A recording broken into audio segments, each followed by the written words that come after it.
भाइयों, जिस तरीके से हम प्राकृतिक संसाधनों का यूज़ कर रहे हैं, आने वाले समय में पेट्रोल ख़त्म हो जाएगी, डीजल ख़त्म हो जाएगा, कोयला ख़त्म हो जाएगा, तो फिर एनर्जी कहाँ से मिलेगी। तो एनर्जी के लिए सिर्फ एक ही सोर्स बचता है, वो है सूर्य। सूर्य हमारे पास एक ऐसा सोर्स है जिसकी एनर्जी शायद कभी ना ख़त्म हो। सूर्य से मिलने वाली एनर्जी को सोलर एनर्जी कहा जाता है, और जिन प्रोडक्ट्स के थ्रू हम इस एनर्जी को कंज्यूम करते हैं उन्हें सोलर प्रोडक्ट्स कहा जाता है। तो गाइज़, अब हमारे साइंटिस्ट पूरी पावर से लगे हुए हैं कि ज़्यादा से ज़्यादा सोलर से चलने वाले उपकरणों को बनाया जाए, और जैसे जैसे सोलर से चलने वाले उपकरण बनते जा रहे हैं वो मार्केट में लॉन्च होते जा रहे हैं, और उनके रिजल्ट इतने अच्छे हैं कि पब्लिक उनको ज़्यादा से ज़्यादा परचेज़ करना चाह रही है, क्योंकि ये सिर्फ वन टाइम इन्वेस्टमेंट होते हैं, उसके बाद ये लगभग फ्री में चलते रहते हैं। जैसा कि आपने देखा होगा, सोलर से बिजली बनाने के लिए सोलर प्लेट्स का यूज़ हो रहा है, सोलर से खाना बनाने के लिए सोलर कुकर का यूज़ हो रहा है, फलों और सब्जियों को सुखाने के लिए सोलर ड्रायर का यूज़ हो रहा है, पानी गर्म करने के लिए सोलर हीटर, उसके अलावा अब तो solar lights, solar fan, solar charger, और इसके साथ साथ अब तो सोलर एसी भी आ रहे हैं। तो गाइज़, इन प्रोडक्ट्स की आने वाले समय में और ज़्यादा डिमांड होने वाली है और ज़्यादा बढ़ोतरी होने वाली है। तो भाइयों, यहाँ से निकल कर आता है हमारे बिजनेस का आइडिया कि कैसे हम इस सोलर इंडस्ट्री बिजनेस में एंट्री करके अपने लिए एक बहुत अच्छी जगह बना सकते हैं, अपने लिए एक बहुत अच्छी इनकम जनरेट कर सकते हैं, और अपने फ्यूचर को सिक्योर करने के साथ साथ अपनी प्रकृति के प्रोटेक्शन में भी अपना सहयोग दे सकते हैं। भाइयों, सबके मन में एक सवाल आता है कि अगर किसी बिजनेस को किया जाए तो उसको कस्टमर खरीदेगा क्यों, परचेज़ क्यों करेगा। तो उसका सीधा सीधा जवाब है कि solar products one time investment हैं। एक बार जो व्यक्ति इन प्रोडक्ट्स को ख़रीद लेता है उसको फिर उसे बार बार पैसा लगाने की ज़रूरत नहीं पड़ती, क्योंकि ये सूरज की एनर्जी से चलते हैं, इसलिए कस्टमर्स में भी इनकी डिमांड लगातार बढ़ती जा रही है।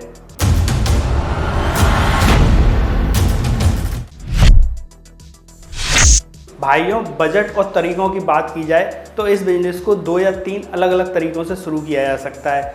मान लीजिए आपके पास बजट बिल्कुल कम है, तो आप एक सोलर इंस्टॉलर बनकर भी काम कर सकते हैं, और आप किसी दुकान के थ्रू, किसी फर्म के थ्रू या किसी कंपनी के थ्रू कांटेक्ट करके लोगों के यहाँ सोलर प्लेट्स लगाना, सोलर कुकर इस्टेब्लिश करना, सोलर ड्रायर लगाना, उसके अलावा और भी सोलर से रिलेटेड प्रोडक्ट को सेल करके अच्छा खासा कमीशन कमा सकते हैं। यहाँ से मिलने वाली अच्छी इनकम तो होती ही है, उसके साथ साथ आपकी मार्केट वैल्यू भी बनती जाती है कि जब आप खुद सेल्स में उतरते हैं तो उसका बेनिफिट आपको मिलता ही मिलता है। उसके अलावा दूसरा बेनिफिट आपको ये होता है कि आपको हर प्रोडक्ट की प्रैक्टिकल नॉलेज हो जाती है। आप उस प्रोडक्ट के बेसिस को जान जाते हैं, उसकी प्रॉब्लम्स को जान जाते हैं, उसके बेनिफिट्स को जान जाते हैं, पब्लिक को कैसे डील किया जाता है वो जान जाते हैं।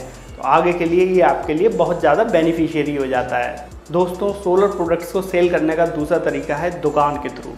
ये तरीका एक बहुत ही सॉलिड तरीका है। इस तरीके से आप बहुत ज़्यादा सेल निकाल सकते हैं। दुकान के थ्रू प्रोडक्ट को सेल करने के लिए आपको कहीं शहर में ऐसी दुकान चाहिए जहाँ पर लोगों की ज़्यादा से ज़्यादा विजिबिलिटी हो सके। तो आप ऐसी दुकान लेकर वहाँ पे कुछ सैंपल्स रख सकते हैं हर तरह के प्रोडक्ट्स का, और जैसे जैसे कस्टमर आपके पास आता जाए आप उसको डील करते जाएं, आप उसके यहाँ वो प्रोडक्ट इस्टेब्लिश करवा सकते हैं। इसके लिए भी 2 तरीके हो सकते हैं। या तो आप अपना गोदाम रखें जहाँ पे आप बहुत सारा माल सेव करके रखें, यहाँ पे आपका इन्वेस्टमेंट अच्छा खासा हो जाएगा, या फिर आप कस्टमर को डील करने के बाद किसी बड़े डीलर से या कंपनी से डायरेक्ट माल मंगाकर कस्टमर के यहाँ इस्टेब्लिश करवा देते हैं। आपको सिर्फ अपनी शॉप पर सैंपल ही सैंपल रखने हैं। इस तरह से काम करने में आपका पैसा कम इन्वेस्ट होता है और आप आगे के लिए बहुत अच्छी ग्रोथ ले पाते हैं। शॉप के थ्रू काम करने का दूसरा बेनिफिट ये है कि आपके जैसे बड़े प्रोडक्ट सेल होते हैं, जैसे सोलर प्लेट्स हो गई या फिर सोलर कुकर या सोलर ड्रायर सेल हो गई, उसके अलावा छोटे छोटे प्रोडक्ट आपको डेली की इनकम देते रहते हैं। जैसे आपने सोलर फैन रखा हुआ है, सोलर लाइट्स रखी हुई हैं, या फिर अब तो मोबाइल को चार्ज करने के लिए सोलर चार्जर की भी डिमांड बहुत रहती है। लोग ढूंढते हैं कि कहाँ पे सोलर प्रोडक्ट की शॉप है, वहाँ से सोलर चार्जर को लिया जा सके, क्योंकि अभी भी बहुत सारी ऐसी जगह हैं जहाँ बिजली नहीं पहुँच पाई है, या पहुँच भी गई है तो बिजली की कोई ऐसी टाइमिंग नहीं है, बिजली इतनी आती नहीं है कि लोग अपने मोबाइल्स को चार्ज कर सकें। तो भाइयों, दुकान एक बहुत ही अच्छा ऑप्शन है सोलर प्रोडक्ट्स को सेल करने का। और इसके अलावा जो तीसरा तरीका नया आया है वो है डिजिटल मार्केटिंग का। इसके लिए आपको कहीं शॉप लेने की ज़रूरत नहीं है। इसके लिए आपको क्रिएट करनी पड़ेगी एक अच्छी सी वेबसाइट, और उस वेबसाइट का आपको ऐड कराना होगा अपने लोकल एरिया में, कि जिस एरिया को आप 10 किलोमीटर, 20 किलोमीटर, 50 किलोमीटर के एरिया को आप कवर कर सकते हैं, उतने ही एरिया में उस वेबसाइट को शो कराया जाए, जिससे लोगों के बीच आपकी वेबसाइट ज़्यादा से ज़्यादा पहुंचेगी, लोग ज़्यादा से ज़्यादा आपकी फर्म को जानेंगे और लोग वेबसाइट के थ्रू आपके प्रोडक्ट्स को लाइव देख सकते हैं और वहां से ऑर्डर कर सकते हैं। उसके अलावा अगर उनकी कोई क्वेरी है तो वो वेबसाइट के थ्रू आपसे पूछ सकते हैं, और आप उस क्वेरी को पर्सनली मिलकर उनको प्रोडक्ट के बारे में समझाकर उनको प्रोडक्ट सेल कर सकते हैं। इसके लिए आपको कहीं गोदाम भी रखने की ज़रूरत नहीं है। आपकी डील हो गई, आप डायरेक्ट बड़े डीलर से ले लीजिए या डायरेक्ट कंपनी से आपका कांटेक्ट है, आपने वहां से प्रोडक्ट को लिया और कस्टमर को हैंड ओवर कर दिया। इसके साथ साथ इन तीनों ही तरीक़ों से सेल करने में सबसे बड़ी चीज़ है जो आपको आगे तक सर्वाइव करने में मदद करेगी, वो है सर्विस। दरअसल क्या है, सोलर प्रोडक्ट बिल्कुल नया होता है, इसलिए जब कस्टमर के पास वो जाता है तो उसको बहुत सारी उसकी टेक्निकल जानकारी नहीं होती। तो आपको प्रोडक्ट उसके यहाँ इस्टेब्लिश करवाने के बाद सर्विस प्रोवाइड करानी पड़ेगी, उसकी जो प्रॉब्लम्स हैं उनके सॉल्यूशंस भी करने पड़ेंगे। भाइयों, अब बात करते हैं कि हम अपने सोलर प्रोडक्ट्स को ज़्यादा से ज़्यादा सेल कैसे करें। तो दोस्तों, सोलर की डिमांड अब इतनी ज़्यादा बढ़ रही है कि लोग अपने आप ढूंढते हैं कि कहाँ से हम सोलर प्रोडक्ट को परचेज़ कर सकें। उसके अलावा अगर आप डायरेक्ट काम कर रहे हैं, डायरेक्ट इंस्टॉलर का काम कर रहे हैं, तो आप एक जगह इस्टेब्लिश करते हैं तो वहाँ से रेफरेंस के थ्रू आपके पास दूसरा कस्टमर भी आ जाता है, और दूसरे के रेफरेंस के थ्रू आपके पास तीसरा कस्टमर भी आ जाता है। इसके अलावा अगर आप शॉप लेके चल रहे हैं तो आपको जगह जगह अपने होर्डिंग्स लगाने होंगे, पैम्पलेट्स छपवाने होंगे जो लोगों में डिस्ट्रीब्यूट करने होंगे, और उन होर्डिंग और पैम्पलेट्स पर बेनिफिट्स होने चाहिए आपके सोलर प्रोडक्ट्स के, और रेंज होनी चाहिए कि आपके पास इतने सारे सोलर प्रोडक्ट्स अवेलेबल हैं। इसके अलावा आप मार्केटिंग के लिए सहारा ले सकते हैं सोशल मीडिया का। सोशल मीडिया आज के समय में ऐसा प्लेटफॉर्म है जो आपको बहुत अच्छी सेल्स प्रोवाइड करा सकता है, और अगर आप अपनी वेबसाइट के थ्रू प्रोडक्ट को सेल कर रहे हैं तो आपको थोड़ा सा पैसा खर्च करना होगा गूगल एड्स के थ्रू। गूगल एड्स के थ्रू जब आप पैसा खर्च करेंगे, आपकी वेबसाइट ज़्यादा से ज़्यादा लोगों को शो होगी और वहाँ से आपका प्रोडक्ट ज़्यादा से ज़्यादा सेल होगा। भाइयों, अगर इन्वेस्टमेंट की बात की जाए तो इस बिज़नेस में मैंने आपको इतने तरीके बताए हैं कि इन्वेस्टमेंट कोई फिक्स नहीं रह जाता। अगर आप एक इंस्टॉलर की तरह काम कर रहे हैं तो आपको इन्वेस्टमेंट करना होगा सिर्फ अपने सीखने में और अपने कम्युनिकेशन स्किल में, जिससे आप लोगों से ज़्यादा मिल सकें और प्रोडक्ट को ज़्यादा से ज़्यादा सेल करवा सकें और उसके इंस्टॉलेशन का चार्ज आपको मिलता रहे। इसके अलावा अगर आप शॉप लेके चलते हैं तो उसमें भी कई कैटेगरीज हैं कि आप कितने ज़्यादा माल रख के चल रहे हैं। आपके पास जितना ज़्यादा प्रोडक्ट होगा आपको उतना ज़्यादा पैसा इन्वेस्ट करना पड़ेगा, लेकिन ज़्यादा प्रोडक्ट रखने से भी बेनिफिट नहीं है। आजकल सर्विसेज इतनी फास्ट हो गई हैं कि आप सिर्फ कस्टमर को डील कीजिए, प्रोडक्ट आप कंपनी से या बड़े डीलर के थ्रू भी आसानी से सेल कर सकते हैं। और अगर आप प्रोडक्ट अपनी वेबसाइट के थ्रू सेल कर रहे हैं तो आपको खर्चा करना होगा सिर्फ अपनी वेबसाइट के मेंटेनेंस में। भाइयों, अब बात करते हैं कि इस काम को करने से हमारी बचत कितनी होगी।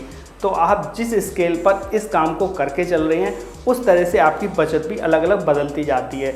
जैसे कि अगर आप एक इंस्टॉलर के रूप में काम कर रहे हैं तो आप जो भी बड़े प्रोडक्ट सेल करते हैं, मान लीजिए कि अगर आप सोलर प्लेट्स को इस्टेब्लिश कर रहे हैं और आपने लगभग 1 किलोवाट की सोलर प्लेट्स को इस्टेब्लिश किया, तो वहाँ पे आपको इस्टेब्लिशन चार्ज लगभग 3 से 4 हज़ार रुपये मिल जाता है। उसके अलावा जब आप छोटे प्रोडक्ट को सेल करवाते हैं तो वहाँ पे भी आपका अच्छा खासा कमीशन रहता है। और अगर आप दुकान के थ्रू अपने प्रोडक्ट को सेल कर रहे हैं तो आपके बड़े प्रोडक्ट पर 10% से लेके 15% का बहुत अच्छा बेनिफिट रहता है। और वहीं अगर छोटे प्रोडक्ट्स की बात की जाए तो छोटे प्रोडक्ट्स जैसे solar fan, solar charger, solar lights, इन पर तो बचत 40% से लेकर 50% तक की आसानी से रहती है। दोस्तों, किसी भी बिजनेस को करने के लिए क्वालिटी मस्ट है। फिर आप कहोगे क्वालिटी तो कंपनी दे रही है, हम कैसे क्वालिटी को मेंटेन कर सकते हैं? तो आप जब मार्केट में उतर रहे हैं तो आपको अच्छी से अच्छी कंपनीज छांटनी होंगी जिनके प्रोडक्ट बहुत ज़्यादा अच्छे हों, जिनके रिव्यूज़ अच्छे आते हों। आप उन्हीं प्रोडक्ट को सेल करें। जब आपके कस्टमर के पास अच्छी क्वालिटी का प्रोडक्ट जाएगा तो वो आगे के लिए और लोगों को आपके लिए रिकमेंड करेगा। उसके अलावा दूसरी तरह से क्वालिटी इसमें डिपेंड करती है आपकी सर्विस। आपकी सर्विस बहुत ज़्यादा अच्छी होनी चाहिए जिससे कस्टमर की प्रॉब्लम के सॉल्यूशन हो सकें और आपके लिए एक बहुत अच्छा प्लेटफॉर्म तैयार हो सके। और जो तीसरी तरह की क्वालिटी यूज़ होगी वो होगी आपकी सजेशन की क्वालिटी। सजेशन की क्वालिटी ऐसे कि कोई भी कस्टमर आपसे संपर्क करता है, भले ही वो आपकी शॉप पर आ रहा है या आप उसके घर पर जाकर उसको सेटिस्फाइड कर रहे हैं या आप अपनी वेबसाइट के थ्रू उसको सेटिस्फाइड कर रहे हैं, आप कभी भी कस्टमर को गलत सजेशन ना दें, क्योंकि कस्टमर को सोलर प्रोडक्ट्स के बारे में नहीं पता होता। जो उसका लोड है, जो उसकी रिक्वायरमेंट है, उसी के अकॉर्डिंग उसको राइट सजेशन देकर आप राइट प्रोडक्ट को सेल कीजिए, जिससे कस्टमर को आगे को ऐसा ना लगे कि उसे गुमराह किया गया है। और इस तरीके से जब आप फेयर बिजनेस करेंगे तो आपके बिजनेस में ग्रोथ के चांसेस बहुत ज़्यादा बढ़ जाएंगे। दूसरी चीज़ है मार्केटिंग। मार्केटिंग आपको विशेष तरीके से करके चलनी है, क्योंकि ये तो प्रकृति का नियम है कि जिस प्रोडक्ट की जितनी अच्छी मार्केटिंग हो जाती है उस प्रोडक्ट की उतनी अच्छी सेल हो जाती है। तो आपको इस नियम को मानते हुए अपनी मार्केटिंग पर विशेष ध्यान देना होगा। उसके अलावा तीसरी चीज़ आ जाती है वैरायटी। दोस्तों, सोलर प्रोडक्ट में बहुत सारी तरह की रेंज आ रही है। अगर आप सिर्फ सोलर प्लेट्स रख के बैठ गए तो आप उतने तक ही सीमित रह जाएंगे। आपके पास जो भी कस्टमर आ रहा है तो सोलर से रिलेटेड आपके पास अलग अलग तरह के कई आइटम्स होने चाहिए, जिससे कि कस्टमर को ज़्यादा से ज़्यादा वैरायटी देखने को मिल सके और आपकी ज़्यादा से ज़्यादा सेल हो सके। तो इसलिए अपने पास सोलर प्रोडक्ट्स की ज़्यादा से ज़्यादा रेंज रखिए। दोस्तों, इस बिज़नेस में इतना स्कोप है कि इसकी संभावनाएं असीमित हैं। लगातार साइंटिस्ट रिसर्च करते जा रहे हैं, नए नए सोलर प्रोडक्ट्स मार्केट में आते जा रहे हैं। गवर्नमेंट भी लगातार सोलर प्रोडक्ट्स को प्रमोट कर रही है और सब्सिडी भी दे रही है ताकि लोग ज़्यादा से ज़्यादा सोलर प्रोडक्ट्स को खरीदें। और अगर कंज्यूमर की नज़र से देखा जाए तो सोलर प्रोडक्ट में सिर्फ वन टाइम इन्वेस्टमेंट होता है, उसके बाद उसको कोई पैसा खर्च नहीं करना, वो टेंशन फ्री, और उसको शायद 20 या 50 साल तक फ्री में एनर्जी वो कंज्यूम करता रहता है। तो गाइस, अपार संभावनाओं वाले इस बिजनेस को करके आप अपने लिए बहुत अच्छी इनकम जनरेट कर सकते हैं। बस देर है तो आपके काम करने की। भाइयों, आपके लाइक्स हमारी टीम के उत्साह को दुगना कर देते हैं। तो अगर आपको वीडियो पसंद आया हो तो इसको लाइक ज़रूर कीजिए और अपने फ्रेंड सर्कल में शेयर ज़रूर कीजिए। और ऐसे ही बिजनेस रिलेटेड वीडियोस को देखने के लिए श्रीजी ए टेक चैनल को अभी सब्सक्राइब कीजिए। फिर मिलते हैं किसी नए क्रिएटिव बिजनेस आइडिया के साथ। तब तक के लिए good bye and take care.